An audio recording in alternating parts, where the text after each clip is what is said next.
نحمدہ و نصلی علی رسولہ الکریم، اما بعد فاعوذ باللہ من الشیطان الرجیم، بسم اللہ الرحمن الرحیم۔ دوستو، آج کل ہر دوسرے آدمی کو شوگر کی شکایت ہے، اور شوگر کا نام سن کر اتنی دہشت پھیل جاتی ہے کہ آدمی سمجھتا ہے شاید اب میرا جو جینا ہے وہ اتنا بہترین نہیں ہوگا، لیکن ایسی کوئی بات نہیں۔ پہلی بات تو یہ ہے کہ شوگر جو ہے وہ کوئی مرض نہیں ہے بلکہ کسی بیماری کی علامت ہے، اور دوسری بات یہ ہے کہ شوگر ایک قسم کی نہیں ہوتی، شوگر کی کئی اقسام ہیں۔ بالخصوص 3 اقسام جو ہیں وہ ضروری ہیں۔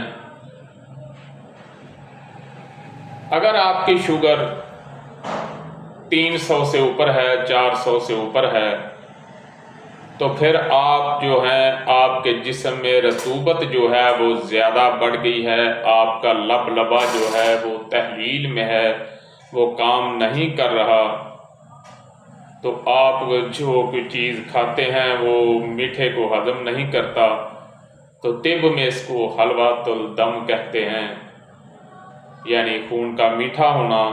یہ کوئی آج کا مرض نہیں ہے، بہت پرانا ہے۔ تو اس کے لیے آپ کو لونگ اور دار چینی کا قہوہ شہد ڈال کر یا گڑ ڈال کر پینا چاہیے،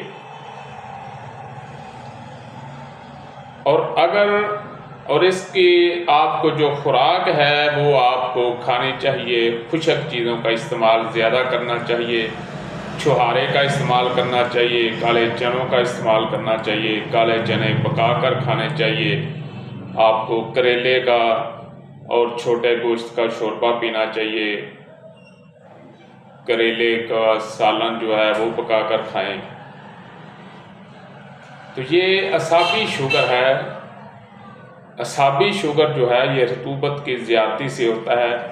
اصل میں شوگر کا علاج نہیں ہونا چاہیے، لبا کا علاج ہونا چاہیے۔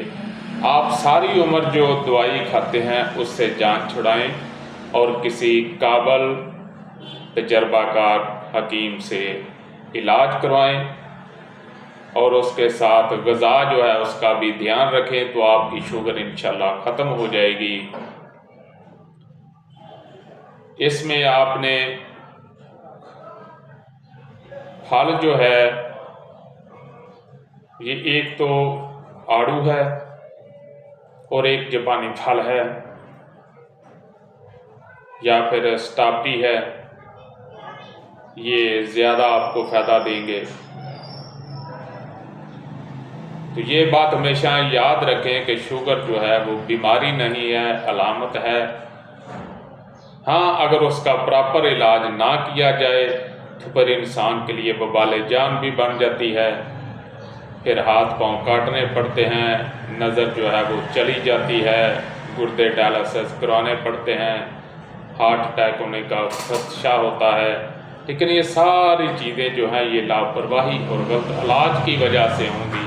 اگر آپ اپنا علاج مزاج کو سمجھتے ہوئے، حکامات سے بھی گزارش ہے کہ وہ مزاج کو سمجھتے ہوئے اور درجہ کو سمجھتے ہوئے اس کی دوائی اور اس کا غذا جو ہے اس کا خیال رکھیں، صحیح دوائی تجویز کریں، صحیح غذا جو ہے وہ تجویز کریں، تو انشاءاللہ اعصابی شوگر جو ہے وہ ختم ہو جائے گی۔